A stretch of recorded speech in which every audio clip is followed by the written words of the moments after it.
So is your question exactly why there are still some topics people don't want to discuss? Right. In people who are just courageously stepping forward and risking their lives to speak out about what they know, why is it that they do not speak about everything that they do know, and there are still topics that they wish not to speak about?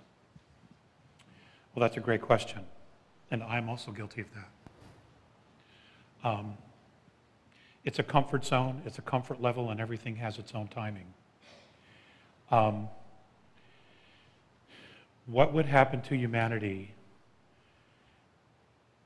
if the government were to come clean about everything that they know about everything that they know? Could humanity totally deal with it?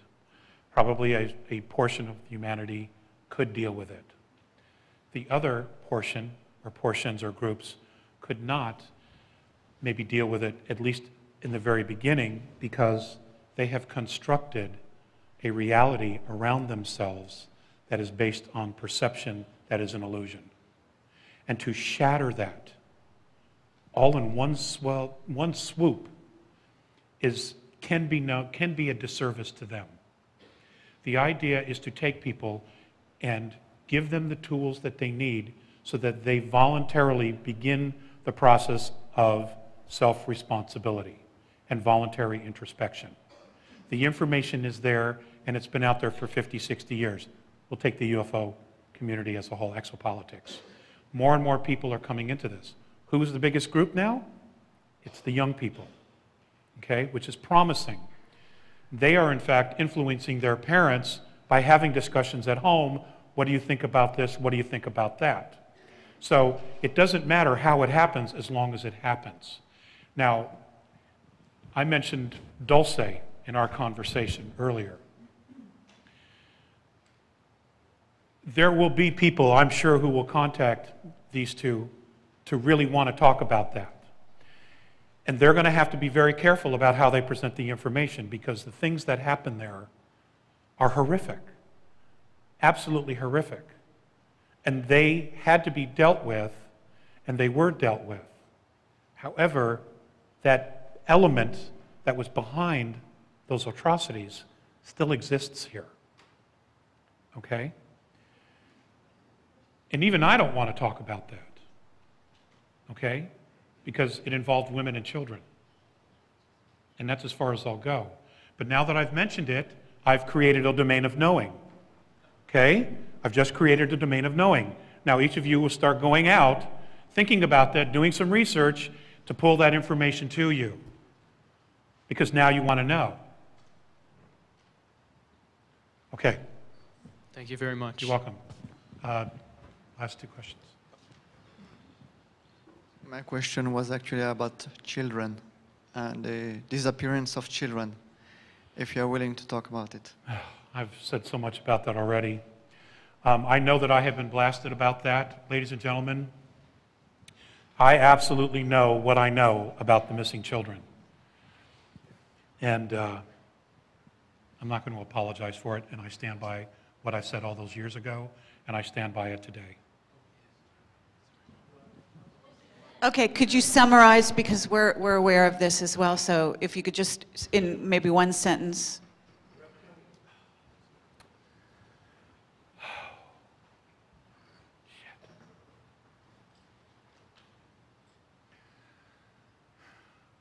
We have become a natural resource. Very much how we've used cows. We use cows and other animals. We ourselves have become a natural resource. The younger ones are the most desirable because they're not tainted with chemical poisons in their bodies, because they're young. That's all I'm going to say. Laura Knight-Judzik has gone into this in depth, and Rich Dolan has also written a review of her book that's very positive, and Rich has, and Alfred Weber published an article about the subject. So if you want to investigate it further, because it's actually, I just want to augment what Alex is saying here, in the sense that the point is not to give you everything out on a platter, okay? It's for you to understand what's going on. The point is to give you direction What Alex is doing here is mentoring you, okay? He's giving you indications, and that's what our whistleblowers do, by the way. They don't tell you everything. They don't even tell us everything, but they give us the clues that we need to do the research necessary to find out the truth. And when you hit the truth, it gets you.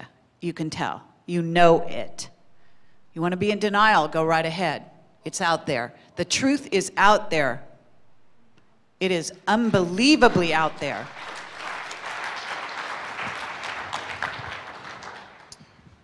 Hi, Alex. Hi. I'm the last question, obviously. My name is Andres. Please don't take this the wrong way, but I love you, man.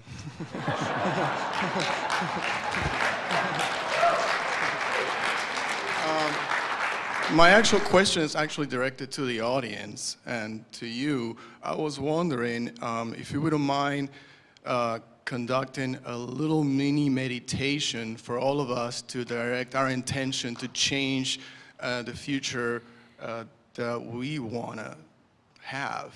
I was wondering if you would like to do that. Thank you. Ooh, I'm on the spot.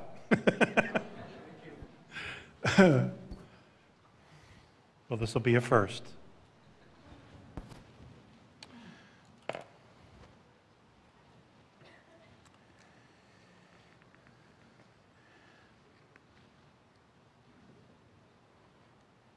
I have an affinity for very simple common sense spirituality, which has always led me to the Native Americans.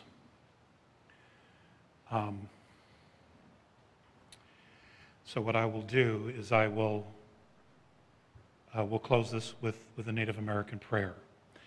And it just happens to be the same prayer that's on the front page here that I have with me, and it's usually always the prayer that I go to.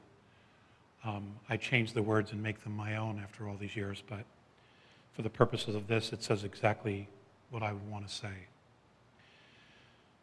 Great Spirit, whose voice I hear in the winds, and whose breath gives life to all in the world. Hear me.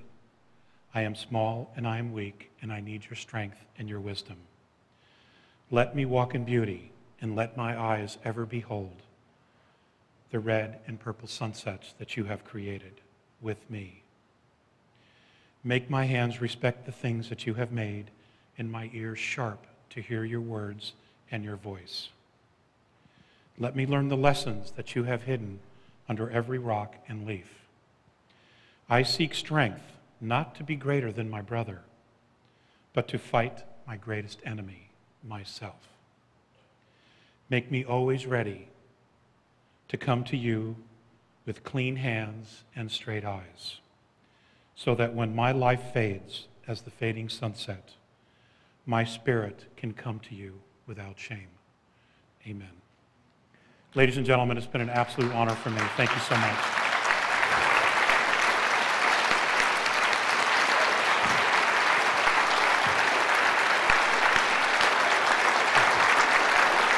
Thank you. Thank you.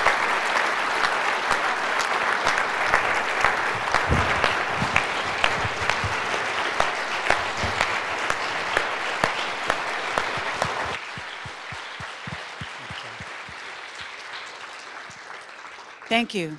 Thank you very much. You honor us by your presence. Okay, we're going to take a break for lunch. I'm sure everyone's starving.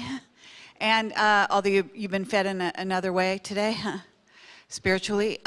So we're going to lunch. We'll be back at 2 o'clock for Jordan Maxwell. And that will be a wonderful thing. Jordan is coming forward to fill a gap left by Pete Peterson, one of our whistleblowers, and we honor him for that. So 2 p.m., be back in the room, and then after that is David Wilcock from 4 to 6. Thank you very much. We're in the middle there. No, I'm. Yes, yeah. I don't think we have time. Yes, we do. Yeah. Yes, we do. Okay. I think Camelot will do about a half hour, an hour. Okay. I'm sorry. We're going to do an hour in there too.